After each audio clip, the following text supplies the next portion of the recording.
Good evening, everyone, and welcome. On behalf of the Harlan County Chamber of Commerce and Eastern Broadcasting, thank you all for being here tonight at the Harlan Center. We are proud to host this candidate forum to give voters the opportunity to hear directly from those seeking office, to learn about their priorities, and to better understand where they stand on the issues that matter to Harlan County. It's great to see such a strong turnout of engaged citizens who care about the future of our community, and I will say our community because I'm a Harlan County native, and it is always good to come home. Before we begin, I do want to note that tonight's forum will only include races where there are multiple candidates on the ballot.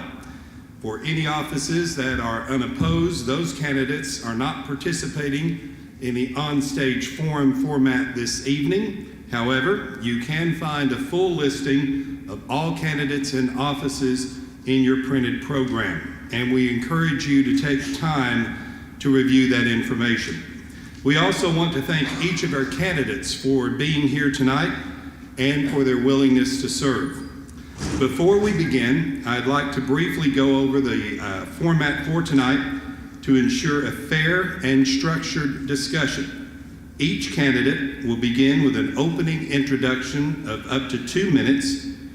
We will then move into 5 questions, with each candidate having 2 minutes to respond to each question.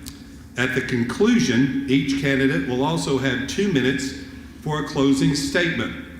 To maintain fairness and allow for equal opportunity, the order of responses has been randomly selected prior to the forum. The order will rotate so each candidate has an opportunity to answer first. No questions will be taken from the floor tonight. All questions were submitted in advance and reviewed by the Chamber to ensure balance and relevance. We also want to set a clear expectation for the tone of tonight's discussion. This forum is intended to be respectful and informative conversations for you, the voters. We ask that candidates focus on their own ideas, their qualifications, and their vision for the role, rather than criticizing or attacking other candidates. Now, we do understand that differences in opinions are part of the process, but those differences should be expressed in a professional and respectful manner without personal attacks. If at any point a candidate is unable to maintain that level of respect, the moderator may interrupt or redirect the conversation to keep the forum civic and focused. The moderator is guiding the forum, and if at any point a candidate fails to follow the moderator's instructions, that candidate may be asked to leave the stage. We also kindly ask that you, the audience, remain respectful. Please hold your applause until the conclusion of each section and allow each candidate to speak without interruption. We will begin tonight with the jailer candidates. We do want to note that B.J. Burkhart was unable to attend this evening due to the Kentucky Jailers Association Conference, which is taking place at the same time. We do appreciate his willingness to run and serve, and again, information on all the candidates is in the program. So joining us tonight is Glenn Hensley Jr. We will begin with an opening introduction. Mr. Hensley, you will have up to 2 minutes to introduce yourself to the audience.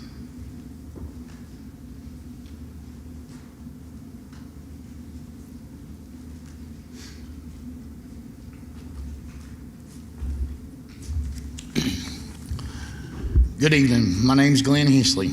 I graduated from Everett High School in 2008. I attended Southeast Community College.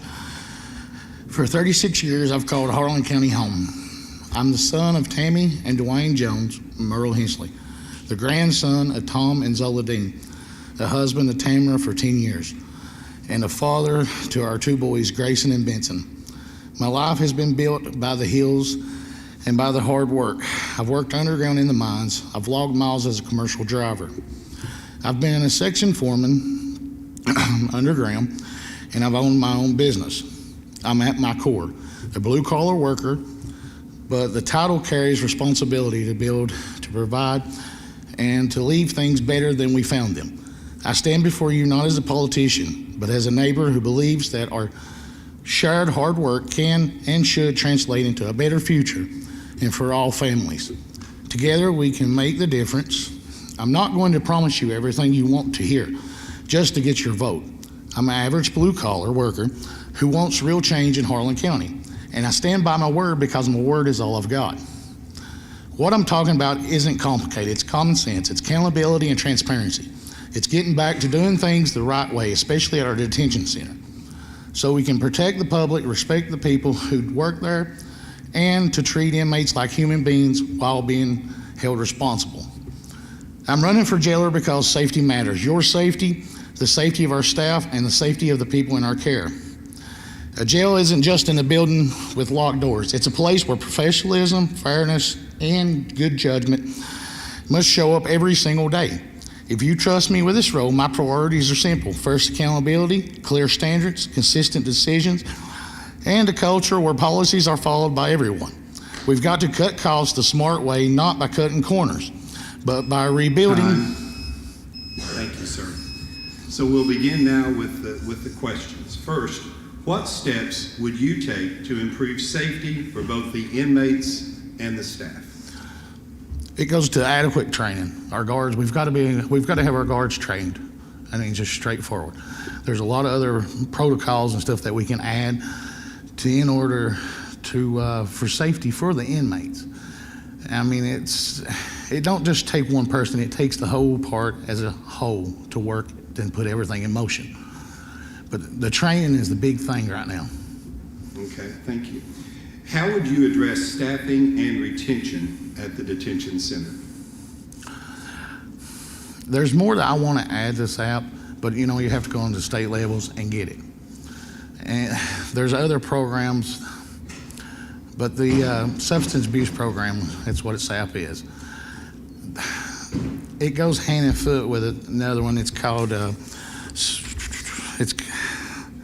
me see if I can find it. It's a big long word that I can't remember, but the state offers it. And therefore, it supports shots like Sublocade and Vivitrol. And it's adding more to it. That's relapse drugs and like an opioid blocker. And I stand firm for all that. And every program we got in play is there for a reason, because they actually work. But as citizens, we can add more programs to give the inmates a better future, not just a repetitive cycle that we're giving them. Thank you. What is your approach to rehabilitation and reducing repeat offenses? Programs. I mean, it all comes down to programs. And, you know, I support the vocational programs. We can work with community partners, such as the college. They can get grants. The state, they have all kinds of grants for this. But you've got to have a jailer that will work and push forward to help get these programs. In what ways would your approach differ from the current office holder, and why do you believe that those changes are needed? I'm for the people. It's just like one of my main running points. I'm for in-house visitation for select holidays, because that goes hand in hand with rehabilitation. The looks and the feelings from your family, and it helps with the rehabilitations. The reason I think I would be best for the office is because I'm willing to listen to the public and to go and build from that and try to get new implement programs. I mean, you've got to try to want more. That's how we become an innovator. Okay. How would you approach budgeting and financial planning to ensure that the jail is properly funded while also balancing other county priorities? One main thing that I'm running on is the garden, actually bringing the garden back. And that's not just growing potatoes. That's corn, beans, peas, and actually opening the greenhouse back up, because it's not been run in some years. And that right there would actually add a lot more money back to the budget. And that would be where we could give money back to the county. Could you repeat the rest of that question? Just how you would help with keeping it properly funded and also balancing the other county priorities. Yeah. And then, you know, working with the magistrates in each district hand and foot to figure out where we can benefit in each district of putting the work release programs. You know, you could save money by smart thinking, should I say. Okay, thank you. So now we have wrapped up the 5 questions for you, Mr. Hensley, and we're now going to give you 2 minutes for your closing statement. Everything I've said comes down to one thing: doing the job the way it's supposed to be done. Spending money where it truly protects, saving money where we've been wasteful. Supporting our staff, running a clean, professional, accountable operation, and making Harlan County stronger. I'm not asking you to believe in big talk. I'm asking you to believe in hard work, straight answers, and someone who's going to show up and do what they say they're going to do. If you give me your support, I will bring that mindset to this job every single day. When you vote for me, you're voting for a jailer that will walk the floors with other correctional officers. You're voting for a jailer that will be out in the garden with the inmates. You're voting for a jailer that's going to make surprise checks on work program. You are voting for a jailer that isn't afraid of hard work. You are voting for an average blue-collar worker that wants to make a change here in Harlan County. It's time for a change. It's time for Harlan County to reach its full potential, to be an innovator instead of a follower. It's time for Harlan County to move forward instead of being stuck on the same track with repeat hit. This campaign starts with a simple belief: our community's best days are not behind us. They are ahead of us. But they won't arrive by accident.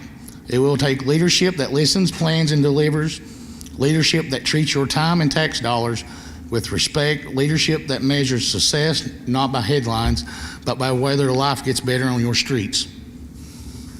Thank you, sir. Thank you, Mr. Hensley. And if you would like, let's give our jailer candidates a round of applause.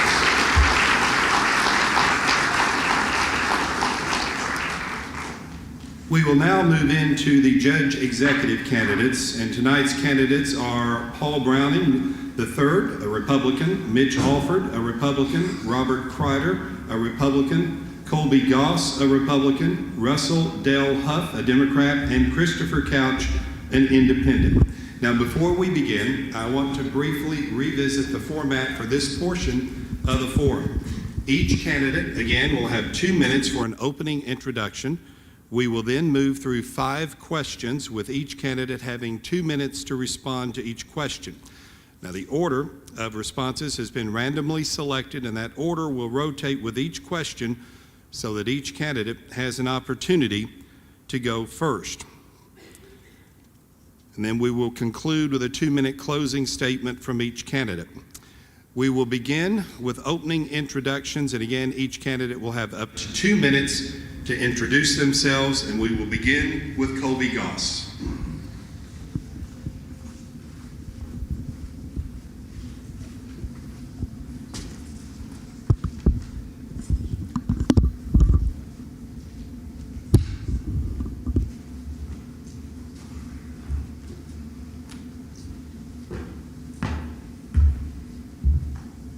Hello, good evening. Can everybody hear me? Okay. Well, we said good evening. My name is Colby Goss. I'm currently the Deputy County Judge Executive. That role since 2020. Previously served in that role from 2015 to 2019, and in between those 2 stints, I was the Assistant City Manager, City of Gulf Breeze in Gulf Breeze, Florida. Prior to that, I spent about 9 years with Carroll Engineering here in Harlan. I'm a graduate of Eastern Kentucky University, Master of Public Administration. Graduate of the University of Kentucky, bachelor's degree in political science, and graduate of Harlan High School. My wife, Leslie, she's sitting back here in the back corner. She's an elementary school teacher at Harlan Elementary. Our daughter, Audrey, she's a freshman at the University of Kentucky, and our son, Aaron, is a sophomore at Harlan High School. And that's about it. Okay, thank you. Next, we would go to Chris Couch. If all the candidates would like to come up, just go ahead and have a seat here on the stage. Thank you.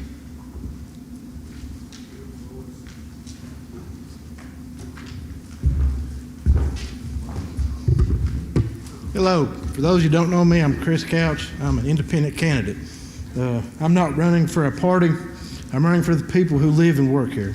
Our community deserves leadership that shows up, listens, and makes decisions based on what's right, not what's politics. I believe local government works best if it's practical, transparent, and accountable to the people it serves.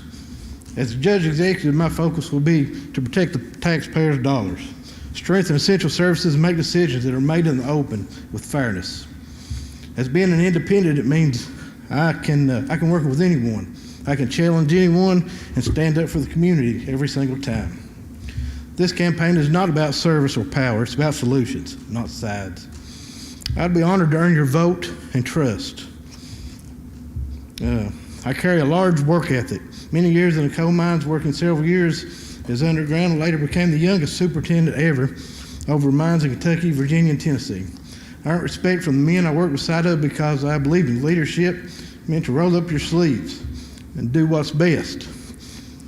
And if someone didn't show up, I filled the gap. That's why I learned teamwork, responsibility, and the importance of hard work. For over 20 years, I've worked as an EMT here in Harlan County and surrounding areas, answering calls for families who are in need in difficult times and moments. With confidence, I can say this is the only thing I can do is promise to work hard, show up every day, and do what is right. Thank you. Thank you.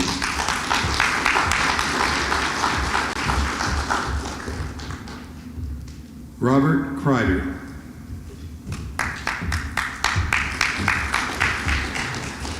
Thank everyone for coming out. Most of everyone knows me. My name's Robert Kreider. Some of you don't. Grew up here in Harlan all my life. I'm from Wallens. I've been here 51 years, and I graduated James A. Kaywood High School in '93.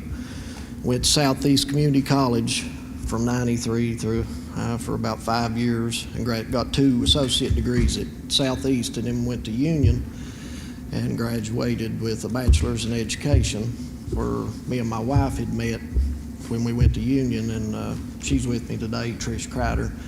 And she works at Black Mountain Elementary. She's been an elementary school teacher also. She's the counselor there now. And when I graduated, I went full-time into my business. We've run since then and still do now. And we worked in Tennessee. We've done 2 subdivisions through the year 2006 to 2028.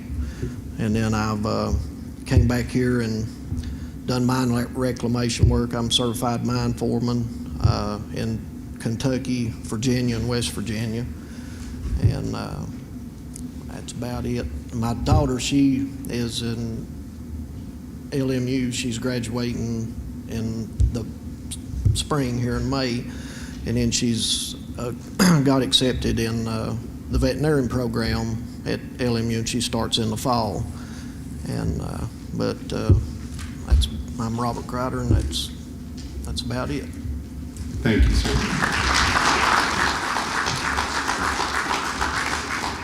Mitch Alford.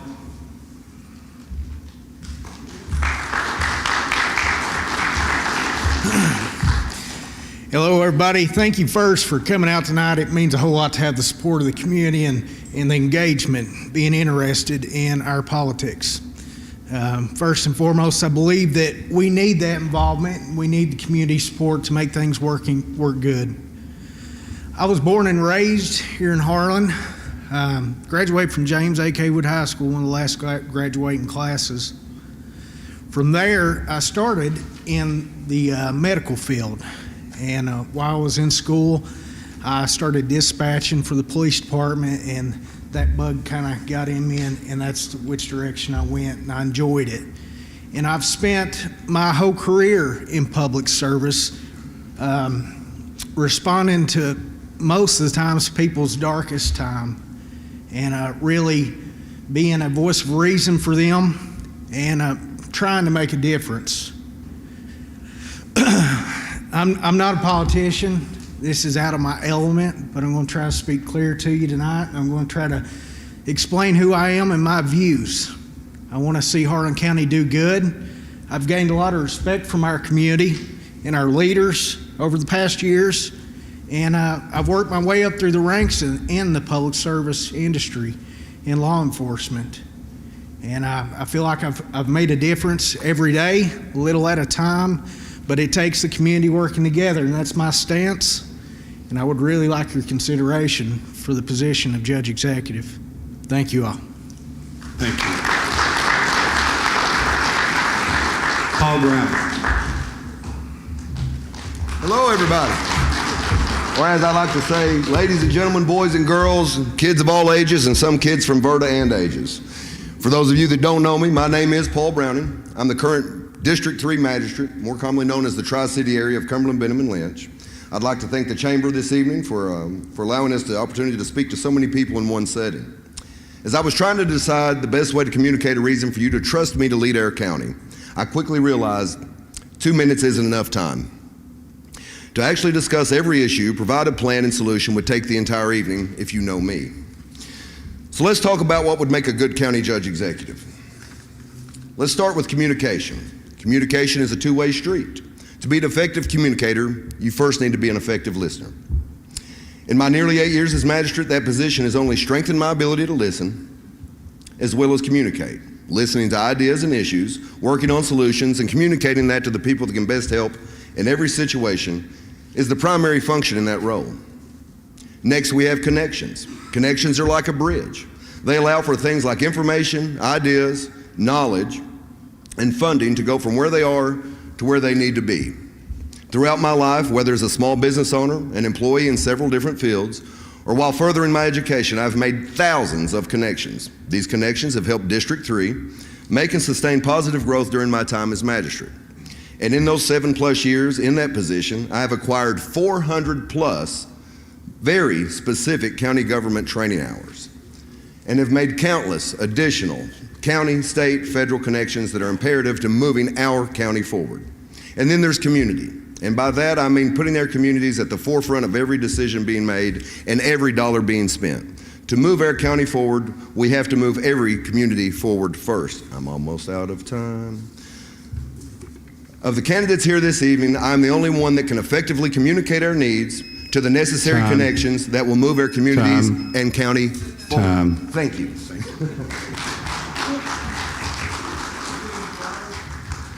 Okay, now as we move into the question section, one, if I could, we'll hold our applause now moving forward until the very end. I'm going to go ahead and give the order for this first question, and then you can come up and I'll remind you. We will start with Chris Couch, then Robert Kreider, Mitch Alford, Paul Browning, and then Colby Goss. So, Chris, if you would like to come up. First question tonight is, what is your plan to address generational poverty in our county? The big thing is we have to have something for our youth to do. Right now, we have absolutely nothing. That's why all of our youth are leaving here. We don't have anything to offer them. If we give them something to do, then they'll look more forward to coming here and being part of it and continuing to be a part of us. As far as the poverty-wise, you got to offer more than just a college education. You got to offer welding. You got to offer mechanics. You got to offer plumbing. 50 years from now, there won't be any plumbers. There won't be any electricians. Everything's getting pushed toward a higher education, which I'm not against it, don't get me wrong. But people can make a good living being plumbers, being electricians, being carpenters. Thank you. Thank you. Robert Kreider. Would you like me to repeat the question, please? Yes, please. What is your plan to address generational poverty in our county? Well, we've got to resource better funding for the county to have to get the different things that our youth needs. I mean, we've lost more over the past 20 years. I remember when I was a kid, we at least had a mall to go to and movies to go to. We've lost all of that. And we've got to have something for them. And if we don't resource money through grants, it's obvious that the jobs are not here to produce the tax dollars that we used to have. So we've got to think outside the box and try to get better ways of sourcing those funds through grants, through donors, through contacts, and that's just the core base of it. If we don't start with that, I mean, our poverty level's going to continue to grow. So, I mean, that's about it. Thank you, sir. Mitch Alford.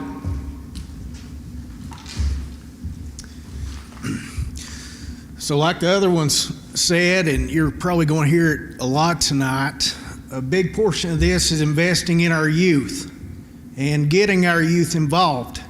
I came from a low-income family, and it sparked something in me, a desire whenever I got old enough, I wanted to get out and do better, try to help out. There were times when I was a teenager, I helped out my family. I got a job at a young age and helped them because they struggled. But our focus, I really believe, to make a difference in changing generational poverty is starting young and working through programs like our Boys and Girls Club. They're doing amazing things. They're teaching about business principles and entrepreneurship, and we need to encourage that. We need to make an environment here in Harlan that fosters that entrepreneurial spirit.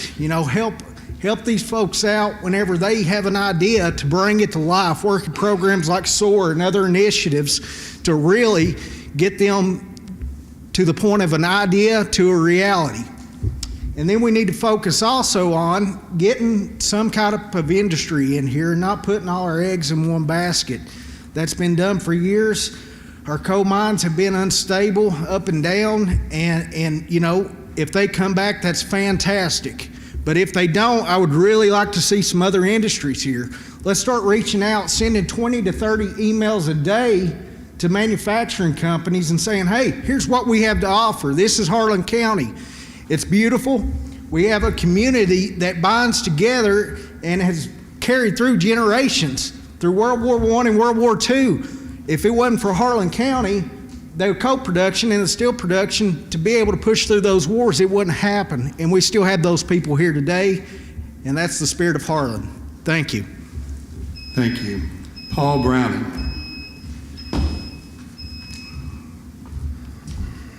One more time on the question. Yes.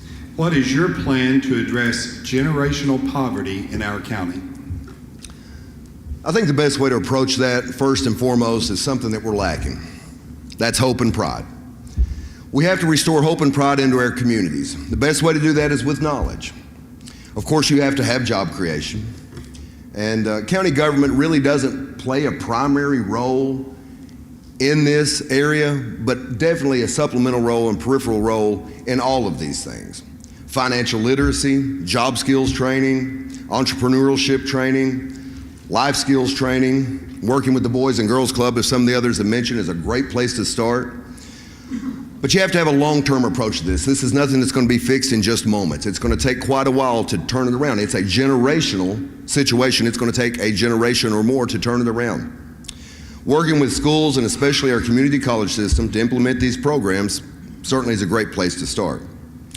One of the programs I've been most excited about, and a lot of people don't know about, is Boom, Kentucky, a gentleman by the name of Kyle Wilson. He is now in both of our high schools. I first had a conversation with Mr. Wilson about 3 years ago, and his idea was amazing. I've worked since that time, and to my knowledge, I'm the only elected official that has had the conversation with him and helped him implement those programs in there. It's a program that focuses on building the next generation of local economies, particularly in areas needing economic transition.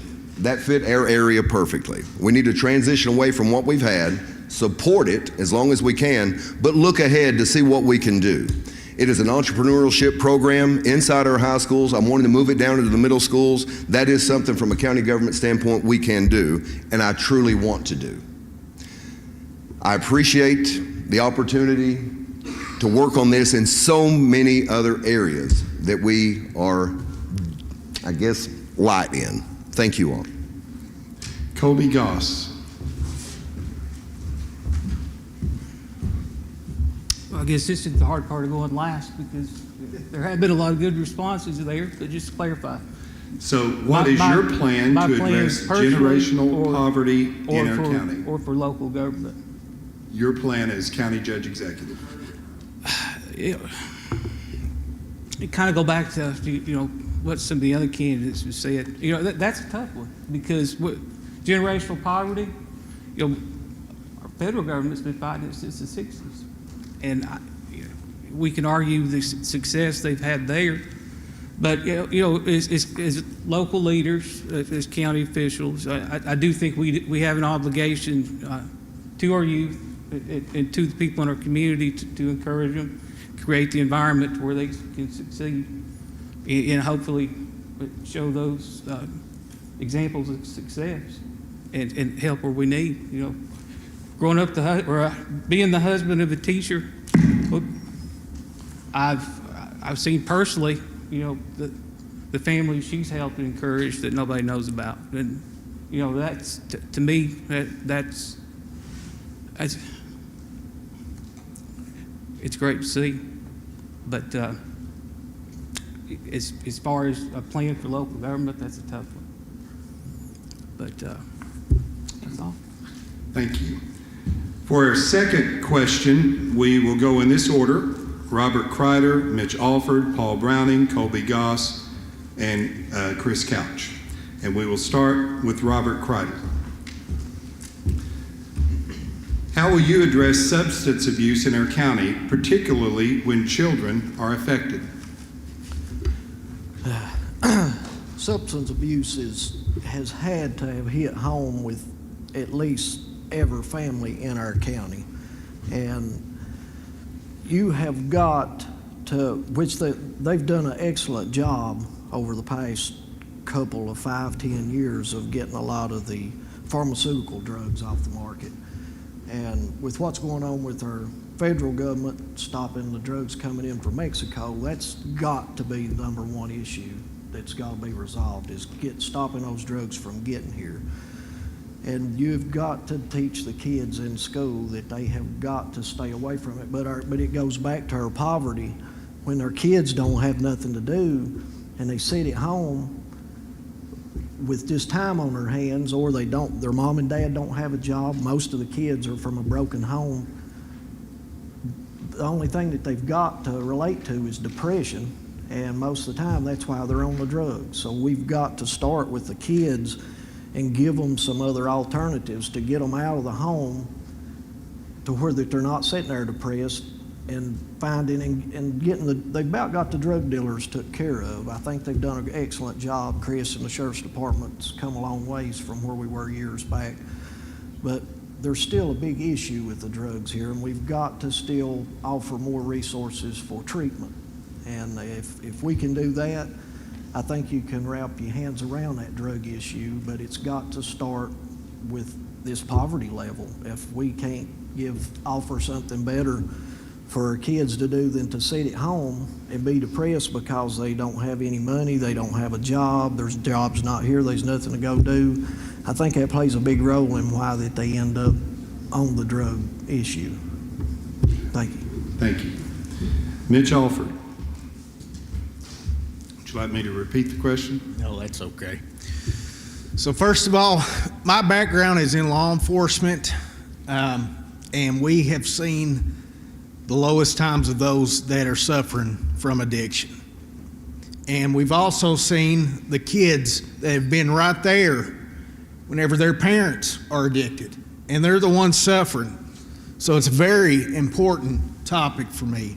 I've been down on my hands and knees pumping on people's chest that are actively dying from addiction, giving them Narcan, bringing them back, and really begging and pleading. And I've tried to, counsel them and offer solutions. We have several great programs in this county. I mean, a ton of great programs. And it's wonderful to me to see whenever people come out of that addiction, they come up to me and they said, you know what, when you arrested me, you changed my life. That means a lot to me. But we have to start at a very young age. And I'm going to give a shout out to a group I just got knowledge of, No More Lost Voices. And their focus is going in of these children, the homes of these people that are addicted and the children that are suffering from it, and offering them support services. It's a nonprofit. Look them up on Facebook. I think it's a really great growing thing. But we have to reach these kids at a very young age. You have to go through, number one, enforcement. Our drug dealers, we got to get them off the street. Those that are suffering from addiction, we've got to let them know what the resources are and get them help.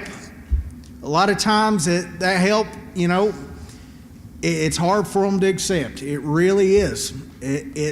it plays on people, and we just have to be encouraging. But the main thing is, it's going to all go back to our youth, starting early and getting them in the right direction and giving them a voice. Thank you. Thank you. Paul Browning.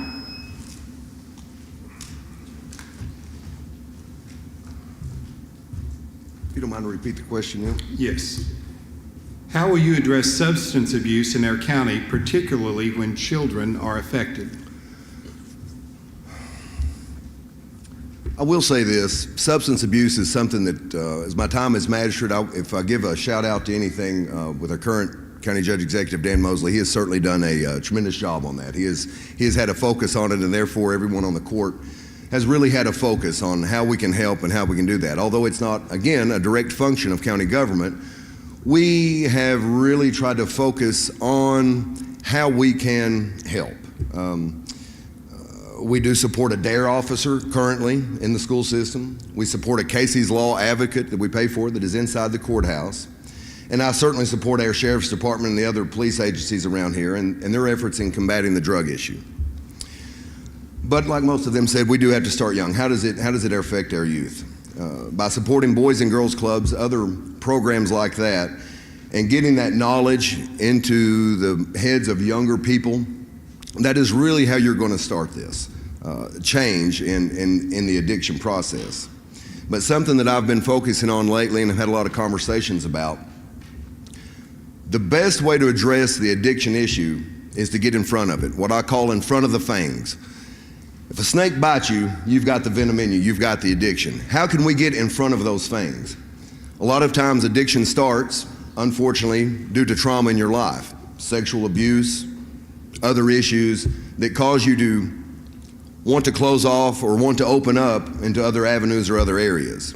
We need to really focus on some of the core causes and core reasons that people even would look at a drug addiction situation or choose to, as they say, check out from reality. That will be a primary focus as your county judge executive, both current addiction issues, but trying to get in front of those addiction issues as early as humanly possible. Thank you. Thank you. Colby Goss. Would you like me to repeat the question? Sure. How will you address substance abuse in our county, particularly when children are affected? Well, first of all, I'd like to say, as far as treatment and recovery in Harlan County, we have a tremendous community of providers and people involved in that field. And for me, these people know a lot more about it than I do as far as how to treat and affect change for especially children. So it's more about getting resources into their hands and finding ways to let them make a difference. I will say that I was proud to be a part of the group that started the Harlan County ASAP board in the beginning. That group's up and going. I think I see a member out there in the audience. But that group's doing incredible work, and they're able to and they've made it a priority to fund smaller grants to organizations that normally wouldn't have the chance to do them. And I'm really proud of that. The second part, Harlan County has been a recipient of opioid settlement funds, and it will be for the foreseeable future. It's incumbent upon us to use those funds as wisely as we can because it's a one-time deal. So, as county judge, we'll try to put those resources into the hands of people that know how to use them. Thank you. Chris Couch. Would you like me to repeat the question? Okay. Well, it sounds like a broken record. It has to start with our young people. I know growing up as a kid, we all got involved in things like Boy Scouts and football, baseball. Now, there's not really stuff like that for kids to do. We got to get more involved with our kids. We got to have more programs, more activities for them to do. Working on the ambulance, I've really never talked to anybody that wanted to be a drug addict. It's not something that they choose. It's just a disease that they carry. we got to get those guys involved. Once they get a little better, get them involved with the kids as well, maybe help them be mentors and show that the kids can help the adults. Everybody can work together to try to make a better future. Thank you. So for a third question, this will be the order in which we'll go. Mitch Alford, Paul Browning, Colby Goss, Chris Couch, and Robert Kreider. Mitch Alford, we'll start with you. What are the top 3 most important functions of the judge executive, and how would you carry those out? So number one, I think, is being a fierce advocate for our county. Making sure that we're heard in Frankfort and outside the state as well. Making sure that whenever we have other elected officials visit our areas, we're going to have an ask plan. And in that ask plan, we're going to have the strategic, items that we need addressed, and we're going to seek funding for it. We're not just going to have a picture opportunity with those officials. We're going to say, hey, here's what our county is lacking, and this is how you can help. And while you're here, let's hear your plan to do so. We need to make sure that we're maintaining a budget, a productive budget. We're cutting out any waste that we have, if there is any. We need to make sure that we're putting the money to where it needs to go to get things done.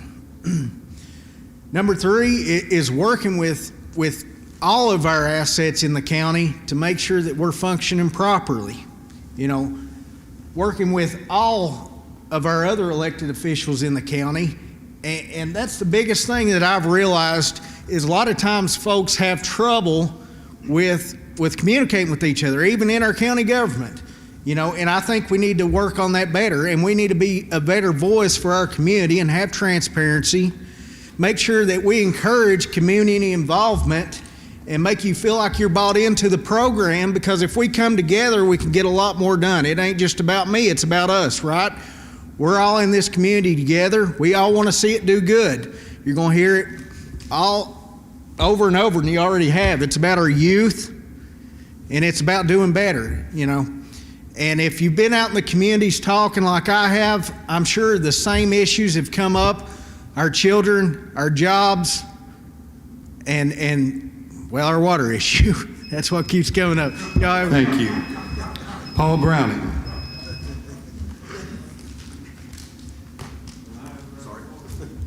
Would you like me to repeat the question? Please, sir. What are the top 3 most important functions of the judge executive, and how would you carry those out? Top 3 functions from my point of view are county budget, projects and services, county development, maintenance and improvements. County budget. The county judge executive has the largest voice on fiscal court. This role is largely responsible for directing where your tax dollars go. I would take a more community-based approach in our spending. Each area of our county has its own unique issues and require unique solutions. I'd like to add that our spending is audited every year.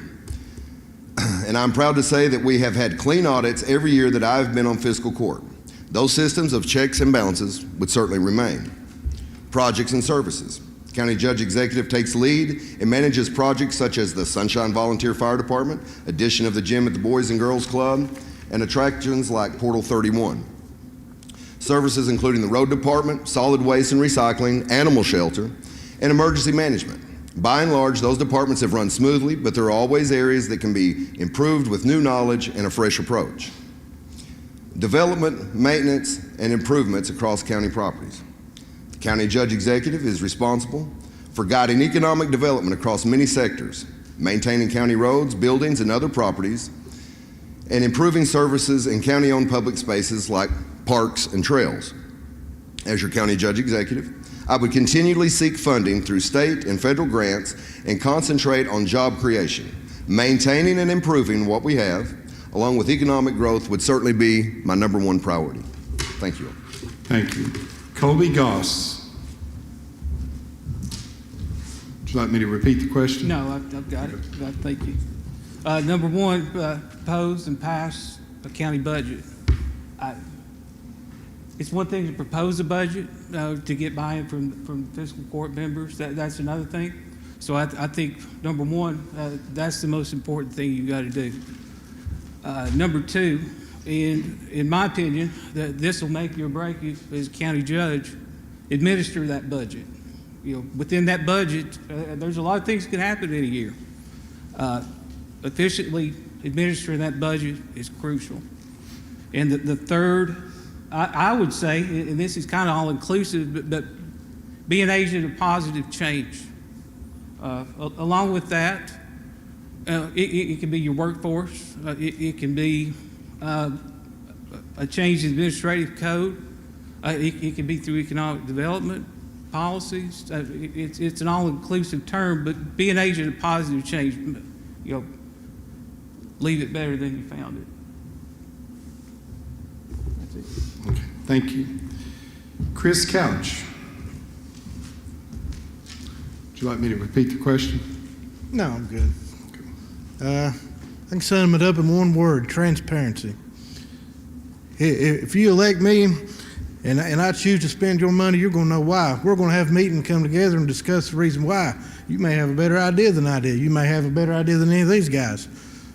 We've got to know what our money's going, where it's going for, and how it's being spent. And at the end of the day, what's the final conclusion? What happened with that? Number two, I've heard this before, that Harlan's unique is that we have 5 counties in one with each district.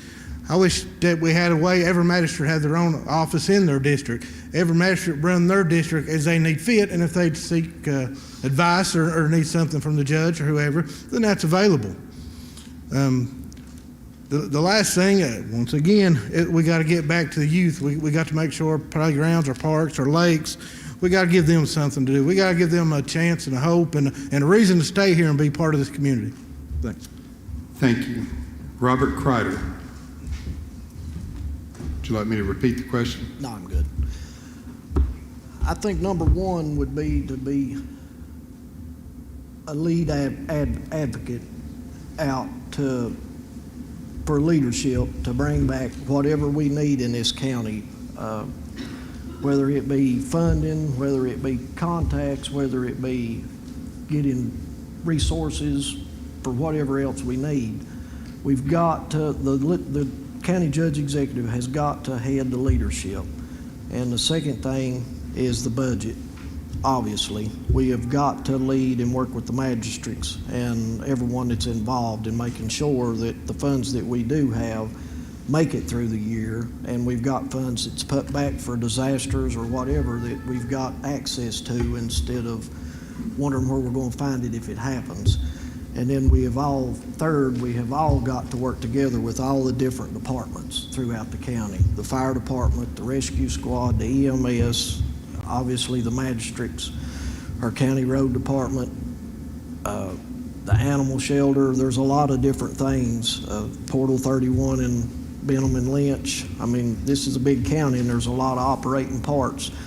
And we've all got to work together, and communication is key. If everyone's not communicating and it's not getting back to the leaders to make the decisions in the meetings on where we're failing at or what we're needing. If somebody's needing something and it don't get to where it needs to go, then they're still needing it 3 months from now. So we've got to work on those 3 issues, and that's just the number one thing as a leader for the county. Thank you, sir. We will now move to our 4th question, and here is the order: Paul Browning, Colby Goss, Chris Couch, Robert Kreider, Mitch Alford. We'll start with Paul Browning.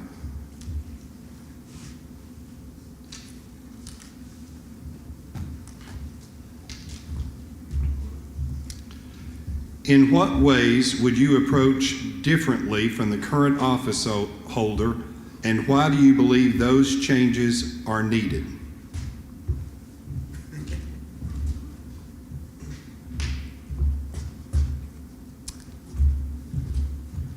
I'm close but not exact. I apologize. Again, the current judge executive is, I consider, a friend. He has done, by and large, a good job with maintaining all the basic functions of county government.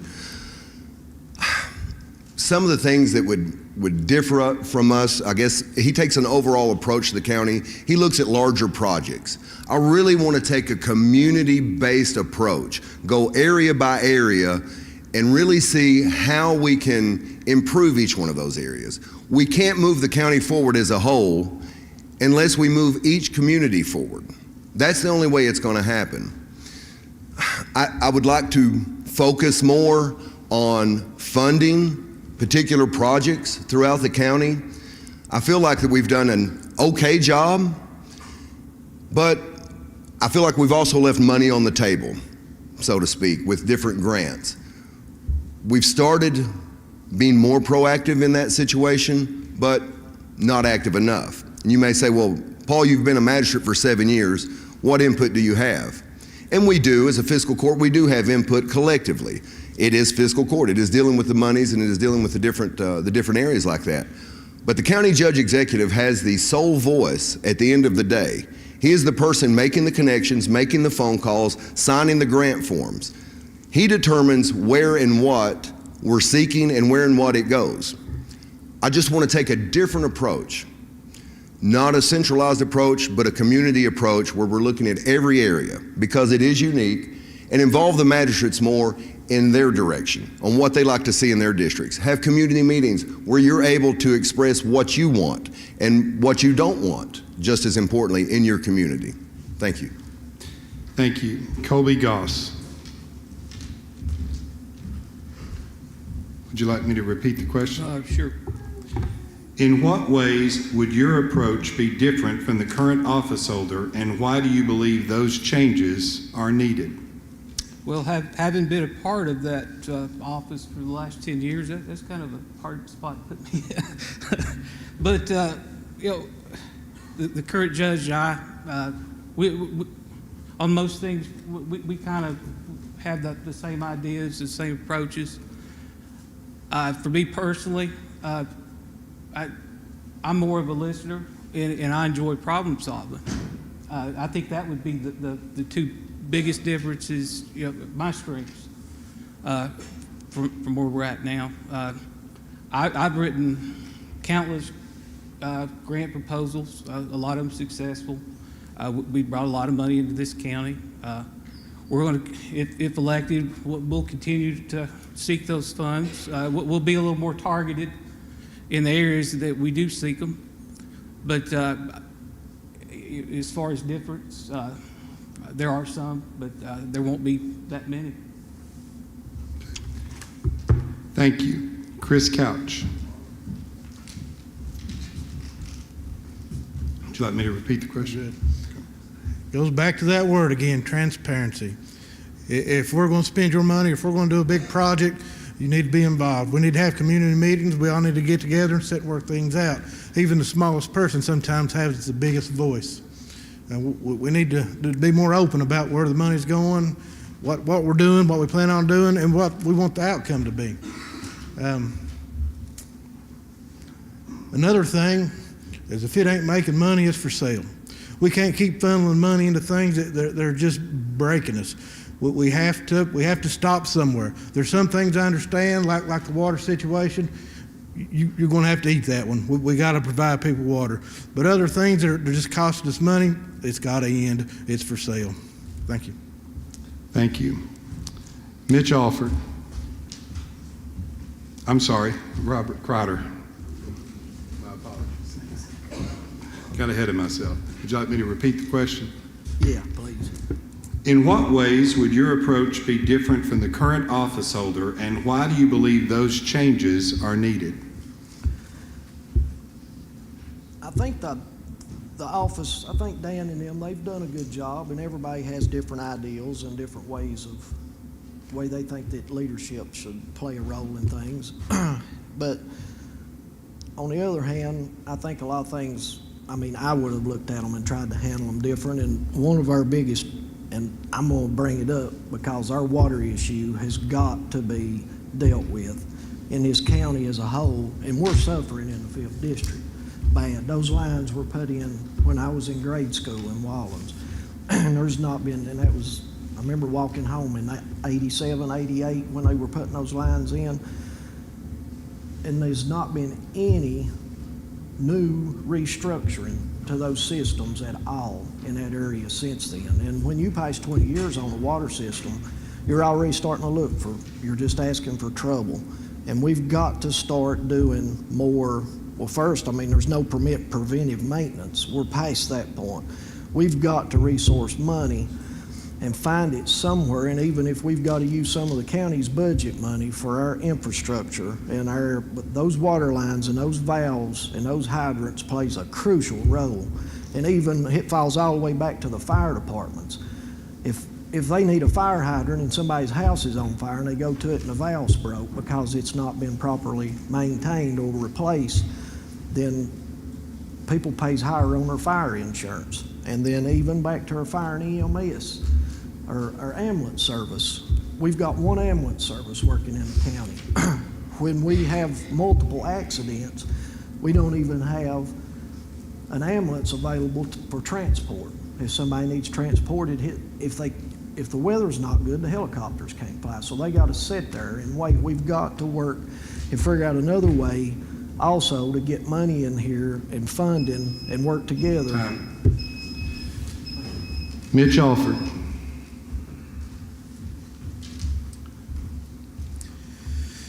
I think the biggest thing is communication. And like some of these other guys have said, these ideas are coming from the public. When I get out there, the biggest struggle that I hear from the people is they feel like they don't have a voice to the county judge executive. They don't feel like they're a part of that. And I feel like we need to get our community involved more. You know, some other concerns, you know, our fiscal court meetings. They're early at 10 o'clock in the morning. A lot of people work. Why not alternate those to where people can come and be a part of that? But the transparency aspect, and like I said, other ones have said it, and the reason they're saying it's because people voice it to us as we're out talking to folks. And I really, any program that you have, if you get community support, then you're going to have it work a whole lot better. You're going to have more success because it's not about me, it's not about you, it's about us as a community growing and doing better. And whenever you have a voice in your fiscal court, then you're going to be heard. We may not have all the solutions immediately. A lot of times people just want to be heard. And if you come to me with your problems, I'm going to evaluate them, and if I don't know the answer, then I'm going to try to research that and figure it out. Because I don't know everything, and none of us do. I'm not arrogant in any form or fashion. I've got put in this position because a lot of people had confidence in me to run that I probably didn't see in myself, and I appreciate that. And I believe that we can do better to reaching everybody by having you get a piece of it and being involved in our operations. Thank you. Thank you. We're going to move to our final question now. This will be the order: Colby Goss, Chris Couch, Robert Kreider, Mitch Alford, and Paul Browning. We'll start with Colby Goss.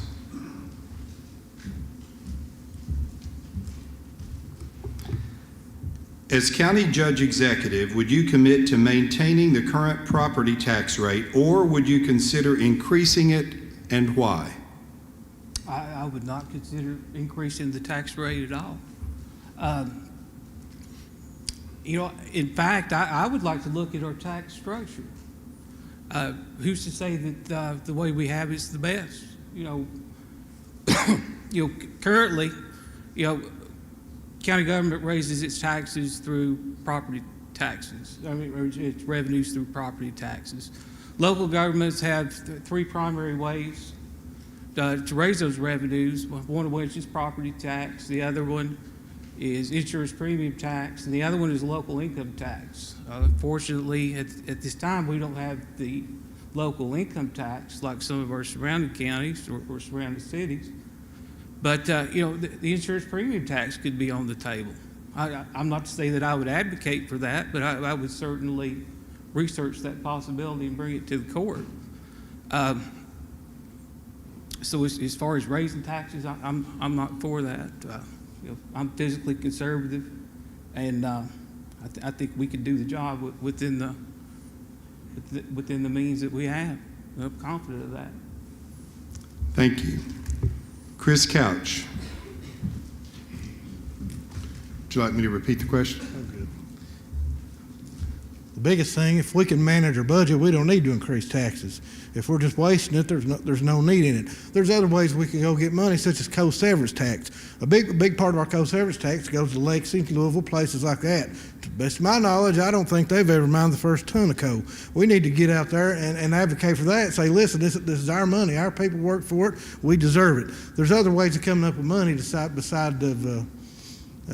raising taxes. We can cut programs out. I'm sure we're shoving money into places that probably don't even need to be. There's ways to save money and not produce more taxes on everybody. I don't know about you guys, but it's pretty hard sometimes. And there's no need in it, and I'm definitely against it. Thanks. Thank you. Robert Kreider. Would you like me to repeat the question? No, I'm good.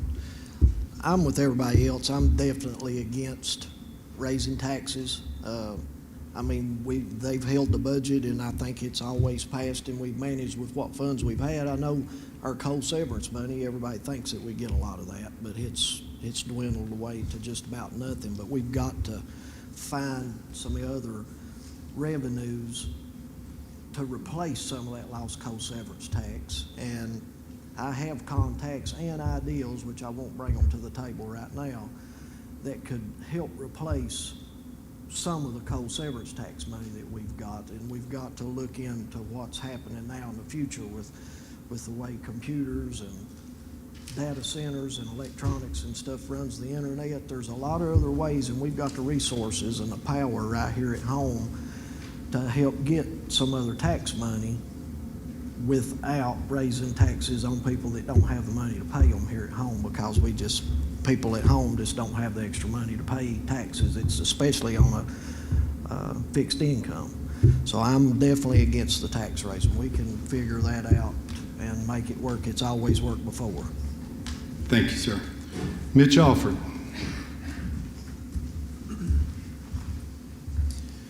So this is kind of a hot button topic that got brought up through a post a few weeks ago. So I kind of deep dived into that and trying to figure it out. That's another thing what I'm talking about having community support there. You know, our tax has been the same since 2015. A lot of people didn't even know what the rate was on our property tax. And you need to know that. We need to get people involved in it. I'm not about raising taxes at all. Like they said, the three main ways of raising our tax base.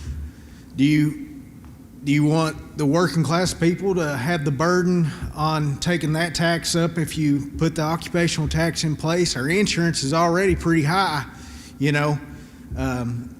So I think the community involvement's the key factor there. If there was any talk of restructuring or anything, I would really like the community to be involved in that, share your ideas, how that would work. If anything, you know, I want to look at lowering taxes if possible. And I know that can't be done overnight. If we grow as a community, if we bring in more taxes, we can lower those, you know. Or even look at a compensated rate. Whenever our properties get assessed and the rates go higher, are we still bringing in that same rate? Or can we lower it if we're bringing in more taxes?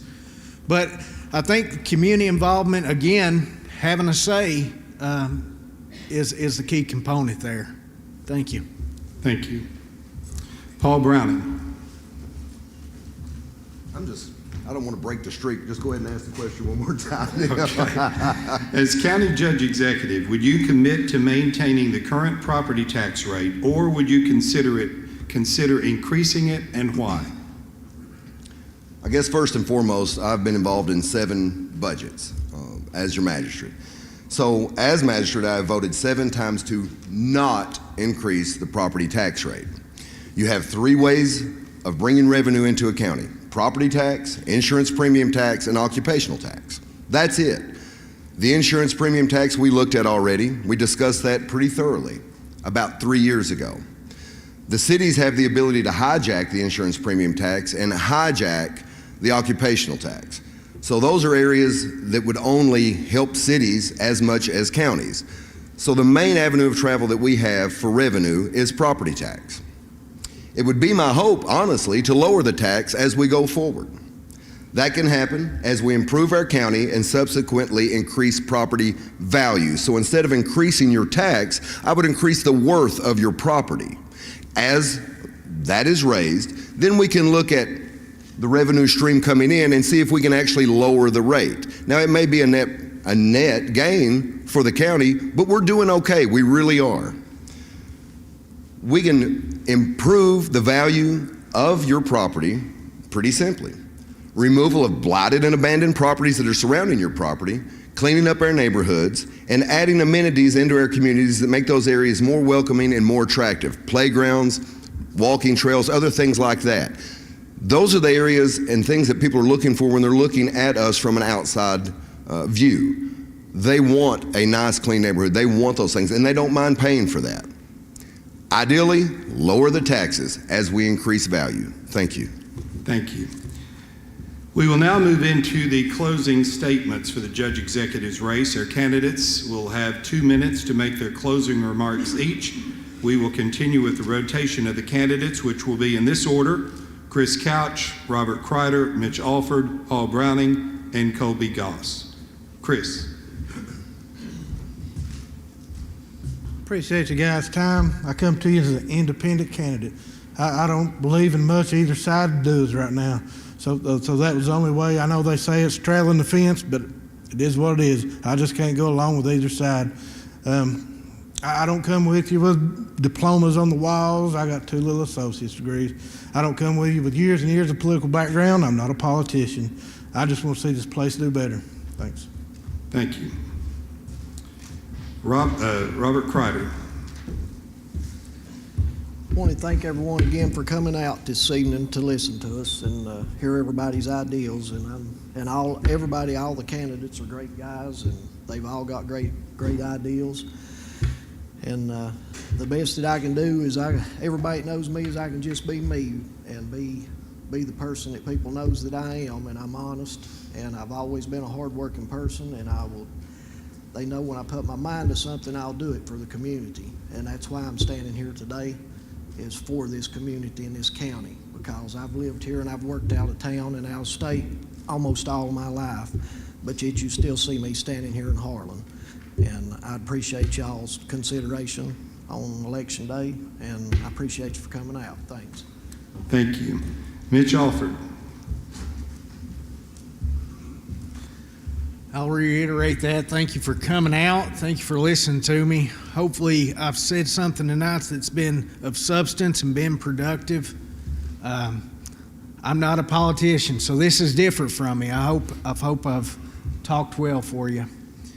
I have been a public servant right here in this community my whole adult life, and I've learned a lot from that.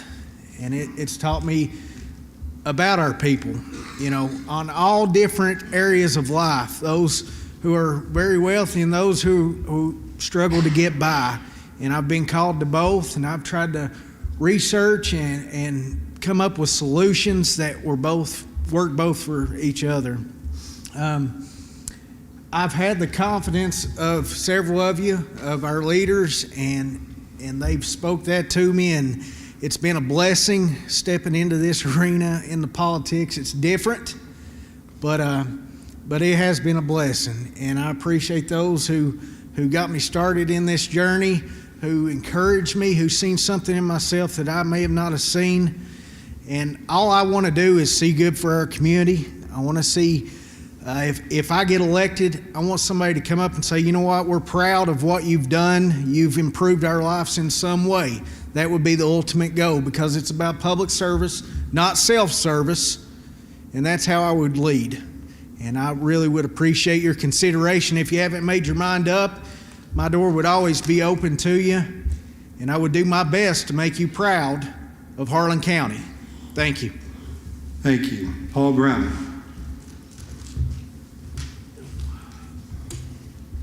Thank you all again for just putting up with me tonight. I appreciate that. When I first asked to serve the citizens of this county, these were the pillars that I stood on: dedication, devotion, and determination. As this role allows me to expand their vision across the entire county, these pillars remain.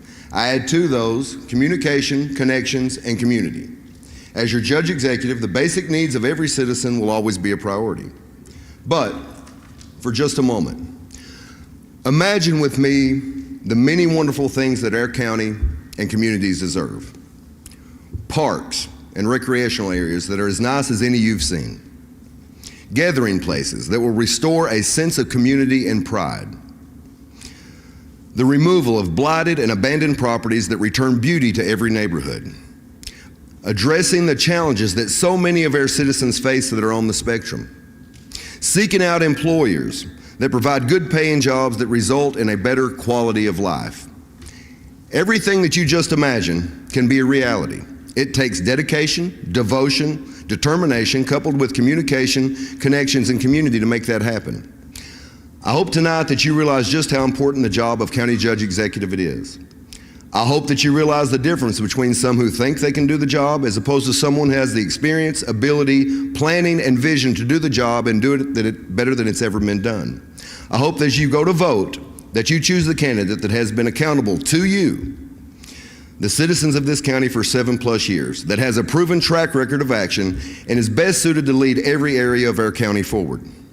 Vote for vision, vote for proven leadership, vote for Browning. And as I always say, if you can't vote for Paul, don't vote at all. Thank you all. Thank you. Colby Goss. Okay, thank you everybody for the opportunity to be here. And thank you to all the candidates for a good discussion tonight. I'll keep this brief. Anybody that knows me knows I'm not much of a talker, I'm a doer. For the last 10 years, I've been a doer, and I've proven it every day. And if given the opportunity, we'll do it for 4 years, and we'll do it well. And we'll leave Harlan County better than we found it. Thank you. Thank you. And thank you to all of our candidates for sharing your time, your perspectives, and your willingness to serve Harlan County. We appreciate each of you being here tonight and participating in this forum. Let's give them all a big round of applause. Also, we want to thank everyone in attendance tonight. Events like this are an important part of the democratic process, and your participation helps ensure a stronger, more informed community. We encourage you to stay engaged, continue learning about each of the candidates, and most importantly, make your voice heard when it's time to vote. On behalf of the Harlan County Chamber of Commerce, Eastern Broadcasting, thank you again for being here tonight. We hope to see you again at our next candidate forum on Tuesday, March 31st, when we will hear from our candidates for magistrate. Have a great evening, safe travels home, and God bless. Thank you.